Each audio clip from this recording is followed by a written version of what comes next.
Depois de dias ouvindo rumores malucos, a princesa Anne finalmente quebrou seu silêncio. Ela confirmou algo que ninguém deveria saber. Estávamos ouvindo rumores de que o rei Charles havia tomado uma decisão chocante de remover Camila de seu papel como rainha e colocar sua irmã, a princesa Anne, em seu lugar. Não sabíamos se deveríamos acreditar nessa notícia chocante, mas agora a princesa Anne se pronunciou e esclareceu tudo. Então, o que exatamente ela revelou? E por que Charles tiraria Camila do trono? A formação de uma princesa. Antes de mais nada, vamos entender como a princesa Anne acabou se tornando uma das mais respeitadas personalidades da realeza e o grande motivo pelo qual Charles achou que ela seria uma ótima rainha da Inglaterra. A princesa Anne nasceu em 15 de agosto de 1950 na Clarence House. Desde o momento em que respirou pela primeira vez, a vida real era sua realidade, completa com grandes tradições e enormes expectativas. Sua mãe, a princesa Elizabeth, ainda não era rainha quando Anne nasceu. Mas acredite, todos sabiam que isso não demoraria a acontecer. Com certeza, em 1952, Elizabeth se tornou a rainha Elizabeth II. E sem mais nem menos, o futuro de Anne estava definido. Seu pai era o príncipe Philip, duque de Edimburgo, e sim, até mesmo o nascimento de Anne foi comemorado no verdadeiro estilo real. Houve uma grande salva de 21 tiros no Hyde Park. Desde o início, o mundo sabia que ela não era um bebê qualquer. A educação de Anne estava longe de ser comum, mas também não era igual à de seu irmão Charles. Charles estava sendo preparado para ser rei desde o primeiro dia. Seu futuro estava voltado para a liderança e o poder. E Anne? Bem, ela foi colocada em um papel de apoio, uma vida cheia de deveres, mas sempre um passo atrás dos holofotes. Ao contrário da maioria das crianças que podem correr e fazer suas próprias escolhas, a infância de Anne foi planejada para ela.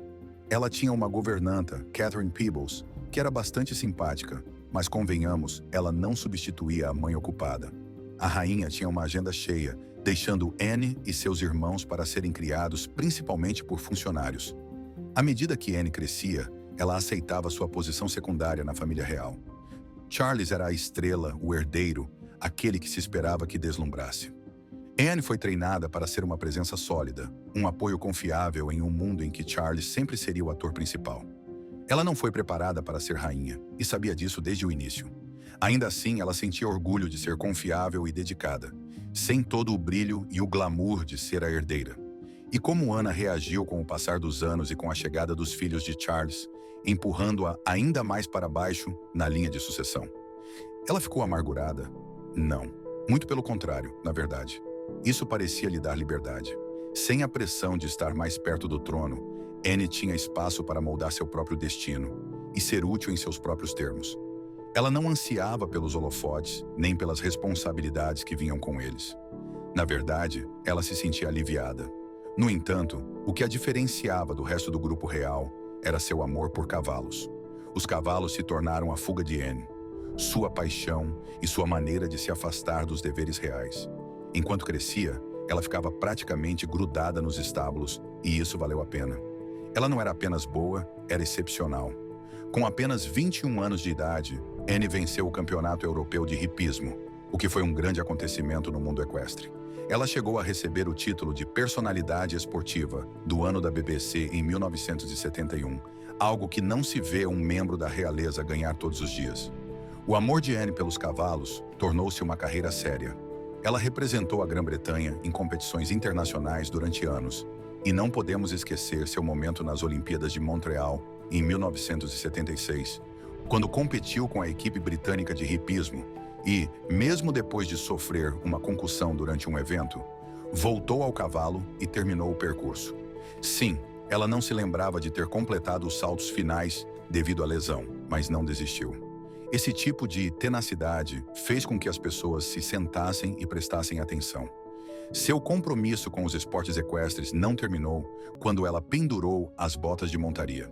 Em 1986, ela assumiu o cargo de presidente da Federation Equestria Internacional, onde ajudou a moldar o futuro do esporte e usou sua influência para garantir que os esportes equestres permanecessem sob os olhos do público.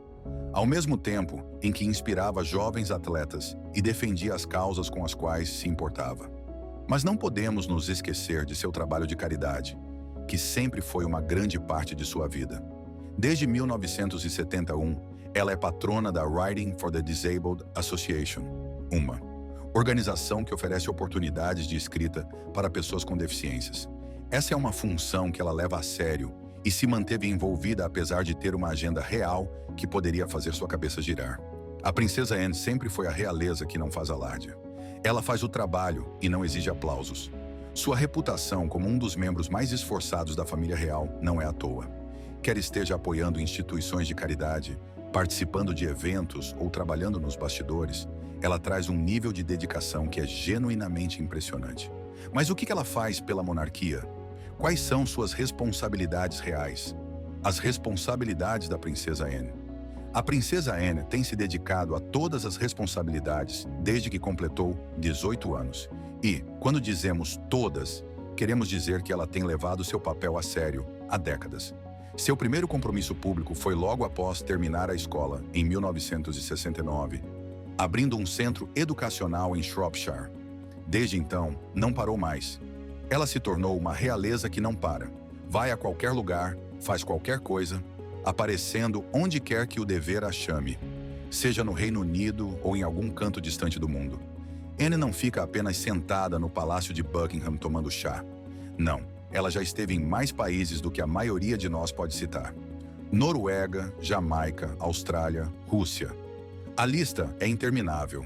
Seu primeiro grande momento no exterior foi uma visita de estado à Áustria, acompanhada de seus pais, e depois ela realmente decolou, fazendo uma turnê completa pela Austrália em 1970. Essas viagens também não eram para tirar fotos bonitinhas de férias. Anne estava lá representando o Reino Unido e garantindo que as relações entre as nações permanecessem fortes. Um dos maiores destaques foi em 1990, quando Anne se tornou a primeira realeza britânica a visitar a União Soviética. Ela foi convidada por ninguém menos que o presidente Mikhail Gorbachev. E essa não foi apenas uma visita amigável, foi uma visita diplomática séria durante um período bastante tenso da história. Anos depois, em 2016, ela voltou à Rússia para comemorar o 70º aniversário da Operação Dervish, provando que não se esquece de momentos ou pessoas importantes. Mas as visitas internacionais não são tudo pelo que ela é conhecida. Anne também tem um grande coração quando se trata de trabalho de caridade. Vamos falar sobre a Save the Children, uma de suas maiores causas. Anne se envolveu com essa causa em 1970 e a mantém desde então, primeiro como presidente e depois como patrona. Mas não pense que ela está apenas aparecendo em jantares chiques. Anne viajou para Bangladesh, África do Sul, Moçambique, entre outros lugares, para ver em primeira mão como a instituição beneficente está fazendo a diferença. As pessoas também notaram. De fato, em 1990, Kenneth Kaunda, o presidente da Zâmbia, indicou-a para o Prêmio Nobel da Paz. E ela mereceu o prêmio. Não por ser da realeza, mas por estar genuinamente comprometida em ajudar as crianças do mundo todo. Se você acha que uma instituição de caridade é suficiente para mantê-la ocupada, pense novamente. Anne apoia mais de 200 instituições de caridade e organizações. Sim, você ouviu direito. A assistência médica é uma área pela qual ela é apaixonada. Ela é a comandante em chefe da St. John Ambulance, garantindo que o atendimento médico de emergência seja de primeira linha. Além disso, ela está envolvida com o Royal College of Midwives, o Royal College of Emergency Medicine e a Magpus Air Ambulance. Basicamente, se o assunto envolve salvar vidas, Anne está dentro. No entanto, Anne não se limita aos cuidados com a saúde. Ela também se preocupa com a educação. Desde 1981, ela é a chanceler da Universidade de Londres, substituindo sua avó, a Rainha Mãe. Depois, em 2011, ela se tornou chanceler da Universidade de Edimburgo, função que herdou de seu pai, o Príncipe Philip. Aqui, Anne promove ativamente o ensino superior e participa de eventos acadêmicos. Ela está sempre apoiando novas oportunidades de aprendizado e garantindo que a educação continue sendo uma prioridade máxima. Agora, se você acha que ela está descansando sobre os louros com apenas alguns títulos, pense novamente. Em 2007, Anne se tornou a Grã-Mestre da Royal Victorian Order, assumindo um cargo que sua avó ocupou no passado. E ela assumiu cargos que seu pai costumava ocupar, como presidente da Royal Society of Arts e mestre da corporação da Trinity House. Está bem claro que ela está pronta para liderar, sempre que necessário, e manter vivas as tradições britânicas. E, no entanto, mesmo com todas essas responsabilidades, Anne consegue ser a realeza mais trabalhadora. Em 2017, ela superou todos os membros da família, até mesmo a rainha Elizabeth, ao cumprir o maior número de compromissos. Quando as pessoas dizem que ela é a realeza mais trabalhadora, não estão exagerando. Ela aparece em todos os lugares, o tempo todo, sem reclamações, sem alarde. A dedicação de Anne ficou em evidência em 2022, quando a rainha Elizabeth II faleceu. Em uma ação histórica, Anne se tornou a primeira mulher a participar da Vigília dos Príncipes. Ela ficou de guarda ao lado do caixão de sua mãe, na Catedral de St. Giles, em Edimburgo, e depois no Westminster Hall. Foi um momento poderoso e demonstrou seu profundo senso de dever para com sua família e a coroa. Seu trabalho de caridade é o mais diversificado possível. Anne está envolvida com a Mercy Ships, que administra navios hospitais que prestam assistência médica a países em desenvolvimento, e também é patrona das mulheres nas áreas de ciência e engenharia. Aqui, ela incentiva as mulheres a entrarem em campos em que são subrepresentadas, como ciência e construção. Anne não está apenas fazendo promessas vazias, ela está ativamente pressionando por mudanças reais e abrindo portas para as mulheres sempre que pode. A reputação de Anne é algo a ser admirado. Ela não se vangloria, não almeja os holofotes e se mantém pé no chão. Mesmo agora, aos 70 anos, ela não está diminuindo o ritmo. Em 2023, ela assumiu outra função. Ela se tornou presidente da Commonwealth War Graves Commission, substituindo o Duque de Kent. A função consiste em preservar a memória daqueles que morreram em conflitos, o que se alinha perfeitamente com sua dedicação em honrar o serviço militar. Desde a adolescência, quando entrou para a vida pública, até seu contínuo trabalho de caridade, Anne provou repetidamente que é uma pessoa autêntica, sem atalhos, sem lamentações, apenas com puro compromisso com seu dever e, com tudo isso, ela conseguiu conquistar o respeito tanto da família real quanto do público. Essa também é a razão pela qual ela compartilha um vínculo profundo com seu irmão. Relacionamento de Charles e Anne. A princesa Anne e o rei Charles têm um vínculo que perdurou durante todo o drama e dever da vida real. Mesmo com o peso da coroa pairando sobre o incansável trabalho de caridade de Charles e Anne, a conexão entre eles sempre foi forte. E faz sentido quando você olha para os primeiros anos de vida deles, fica claro o motivo. Com apenas 21 meses de idade entre eles, eram praticamente colados quando crianças. Quando seus pais são a futura rainha e o príncipe Philip, você se acostuma a vê-los fora de casa, cumprindo deveres reais oficiais. Assim, Charles e Anne tinham um ao outro.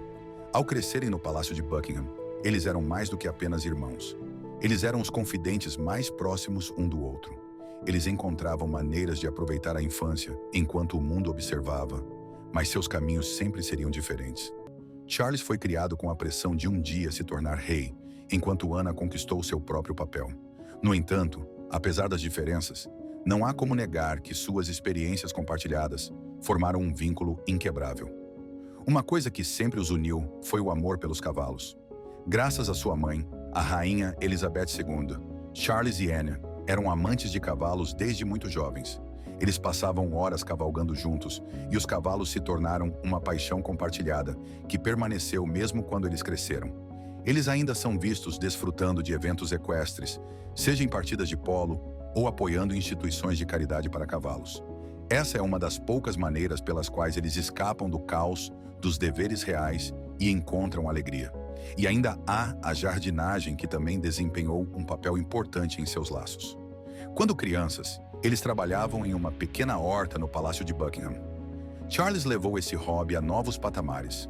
Ele transformou os jardins da Highgrove House em uma obra-prima e até mesmo projetou um jardim para o Chelsea Flower Show. Anne é menos pública em relação a isso, mas ainda adora estar ao ar livre, e esse é um daqueles prazeres simples que os mantém próximos. A proximidade entre eles ficou realmente evidente após a morte da rainha Elizabeth II. Anne esteve ao lado de Charles, uma presença constante, enquanto ele se adaptava ao seu novo papel como rei. Quando Charles foi oficialmente coroado, Ana assumiu a posição histórica de bengala de ouro em espera. Ela andou a cavalo atrás dele, o que era um símbolo de sua lealdade e apoio. Assim, Ana mostrou ao mundo que apoiava o irmão, independentemente do que acontecesse. No entanto, o relacionamento de Charles e Anne não é de todo sério. Eles foram vistos rindo e brincando em eventos públicos, como o Jubileu de Platina da Rainha. Mesmo nos ambientes mais formais, eles encontram maneiras de se divertir juntos. Mas então os tempos ficaram difíceis, e a força de seu vínculo foi posta à prova. No início de 2024, o Palácio de Buckingham anunciou o diagnóstico de câncer de Charles. Foi um choque, descoberto durante um procedimento de rotina para problemas na próstata. Embora o tipo de câncer não tenha sido divulgado, foi grave o suficiente para que Charles tivesse que reduzir seus deveres reais. Ele enfrentou o problema com calma e elegância, mas a situação exigiu que alguém se posicionasse, e esse alguém foi a princesa Anne. Anne, conhecida por ser uma das pessoas mais trabalhadoras da realeza, assumiu responsabilidades extras sem pestanejar. Ela viajou por todo o país, participou de eventos estaduais e esteve presente em reuniões internacionais. No entanto, havia tensão nos bastidores. Segundo consta, a rainha Camila e Anne tinham opiniões diferentes sobre como lidar com a ausência de Charles. Camila acreditava que Charles deveria fazer algumas aparições públicas para tranquilizar a nação, mesmo que ele não estivesse saudável. Anne, no entanto, foi firme. Ela acreditava que Charles precisava se concentrar na recuperação e que a monarquia poderia sobreviver sem que ele estivesse no centro das atenções. Essa diferença de opinião gerou alguns atritos. Ana estava frustrada e irritada com Camila.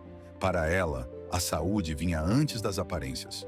Se a solução era assumir o trabalho extra, ela estava pronta para isso. Enquanto isso, Camila se preocupava com a ótica de um rei que desaparecia da vida pública.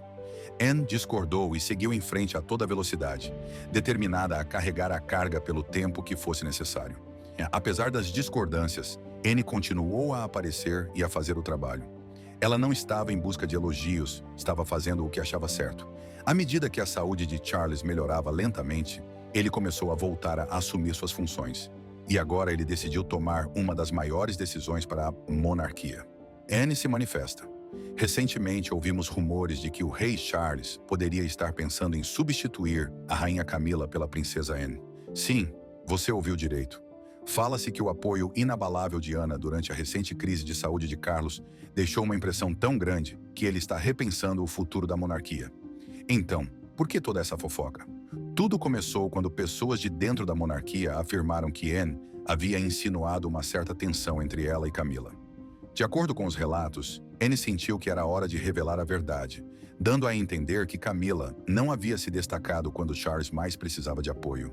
Isso alimentou a especulação de que Charles havia sido profundamente afetado pela lealdade e força de sua irmã. Isso o fez reconsiderar a melhor pessoa para ficar ao seu lado enquanto a monarquia enfrenta seu próximo capítulo.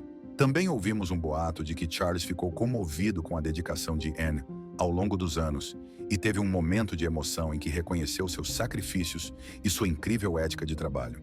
Testemunhas chegaram a dizer que ele tinha lágrimas nos olhos ao falar sobre o quanto a valorizava. Por outro lado, há rumores de que Camila foi pega de surpresa ao ver o rei dessa forma e ficou visivelmente abalada com a mudança de atenção. Mas vamos deixar claro que esses ainda são apenas rumores. Não há nenhuma palavra oficial do rei sobre nenhuma mudança importante. Até que o próprio Charles confirme alguma coisa, a especulação continua sendo exatamente isso: especulação. No entanto, com tanta conversa e tensão, todos os olhos estão voltados para a família real para ver o que acontecerá em seguida. Então, o que você acha? O rei Charles substituirá a rainha Camila por sua irmã? Diga-nos sua opinião nos comentários abaixo. E antes de ir, certifique-se de clicar no botão de inscrição para receber mais atualizações sobre a realeza e as últimas fofocas. Obrigado por assistir.